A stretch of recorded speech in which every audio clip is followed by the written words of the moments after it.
14 दिसंबर को होगा नेशनल लोक अदालत का आयोजन। बैंक क्लेम, विद्युत, सिविल, वैवाहिक, आपराधिक, सामान्य प्रकरण सहित अन्य प्रकरण में होगा शीघ्र निराकरण। कुल 5105 प्रकरण रखे जाएंगे नेशनल लोक अदालत में। जिले में कुल 14 खंडपीठ का होगा गठन, जिनके माध्यम से सुनवाई का शीघ्र प्रकरणों का होगा निराकरण।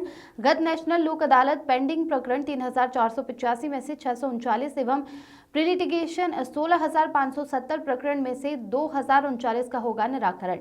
प्रभारी अधिकारी लोक अदालत रईस खान ने पक्षकारों से अपील की कि नेशनल लोक अदालत के माध्यम से प्रकरणों को आपसी सुलह से निराकृत करवाएं। लोक अदालत के माध्यम से जल्दी निराकृत हो जाता है। साथ ही लोक अदालत में हुए निराकृत प्रकरण में अपील भी नहीं होती है, वहीं कोर्ट फीस से भी छूट मिलती है। योगेश चोयल की रिपोर्ट।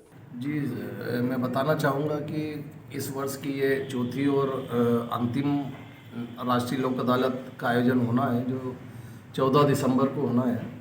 और राष्ट्रीय विधिक सेवा प्राधिकरण और राज्य विधिक सेवा प्राधिकरण के निर्देश प्राप्त हुए हैं। साथ ही इस जिले बड़वानी में माननीय प्रधान जिला एवं सत्र न्यायाधीश महोदय श्री महेंद्र कुमार जैन साहब के नेतृत्व में इस लोक अदालत का आयोजन होना है। आप सभी को बताना चाहूँगा कि पिछले जो 3 लोक अदालतों का आयोजन हुआ है, उन लोक अदालतों में जो मामले निपटारा हुए हैं, उन मामलों में राजीनामा योग्य मामले होते हैं, ये भी आपको बताना चाहूँगा। और उत्तरोत्तर हमने मतलब जितनी लोक अदालतें हुई हैं, उन लोक अदालतों में उत्तरोत्तर हमने बढ़ते हुए क्रम में केसों का निराकरण किया है।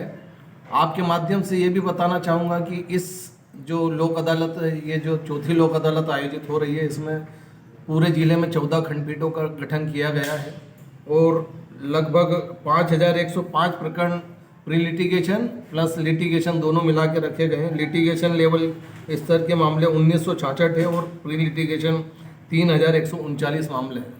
तो मुझे आशा ही नहीं, पूरा विश्वास है कि इस लोक अदालत में भी हम उत्तरोत्तर बढ़ती हुई संख्या में मामलों का निराकरण करेंगे।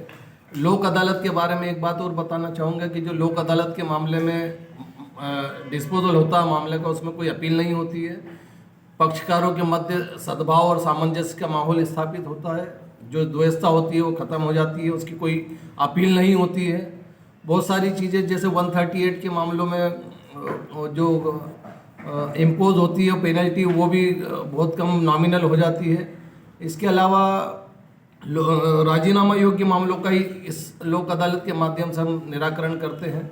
इसका एक अच्छा प्रभाव ये होता है कि आज के समय में जबकि अपराध जो बड़े अपराध है जैसे NDPS है, दारू शराब का अवैध परिवहन है, और इस जिले में अगर की बात करें तो हम आयुध के मामले लगातार बढ़ते जा रहे हैं। अभी हाल ही में सुनने में आया था NIA टीम ने एक ऑफेंडर को पकड़ा है, तो उसने यहाँ से आयुध खरीदना बताया।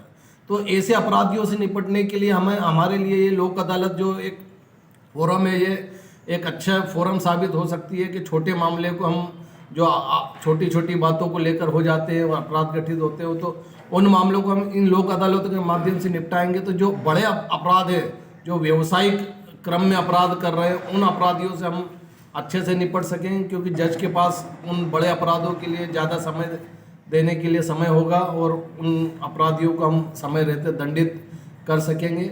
इससे समाज में एक अच्छा माहौल और जो डर का जो माहौल है वो समाप्त होगा और अपराध पे हम अंकुश लगाने में कामयाब होंगे।